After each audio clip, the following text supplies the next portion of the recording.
കാണാനില്ലല്ലോ. വരുമെന്നേ, വലിയ തിരക്കുള്ള പുള്ളിയല്ലേ. മരം മുറിക്കാനുണ്ടോ? മരം. ആ, എത്തി. ആരാ കാണണമെന്ന് പറഞ്ഞതാ? എടോ, നീ ഈ ഷേരുവിനൊരു മരം മുറിച്ചു കൊടുക്കണം. കരടി ചേട്ടാ, ഇവൻ വിചാരിച്ചാൽ കാര്യം നടക്കുമോ? ഹിഹി, ഷേരുവിന് ആളെ ശരിക്കും അറിയില്ല. എടോ, ഒന്ന് കാണിച്ചു കൊടുക്ക. ആ, വിശ്വസിപ്പിച്ചു തരാം. മരം മുറിക്കാനുണ്ടോ? മരം. എന്താ ഇറങ്ങിയത്? കാര്യം നടന്നില്ലല്ലോ. തേനോ പിടിക്കാതെ ആ മരം ഒന്ന് തള്ള. എന്റെ കാട്ടുമുത്തപ്പ, അതാ പോണേ.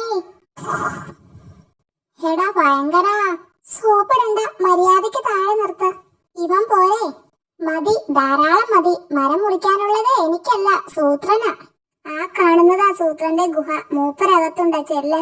മുറിക്കേണ്ട മരം സൂത്രൻ കാണിച്ചു തരും. എനിക്ക് ഇത്തിരി തിരക്കുണ്ട്. ആ സൂത്ര, എങ്ങനെയുണ്ട് നമ്മുടെ മരം മുറിയൻ? ഇതെന്താ തന്റെ വയറ്റത്ത്? മൂങ്ങാവൈദ്യര് തുന്നി തന്നതാ.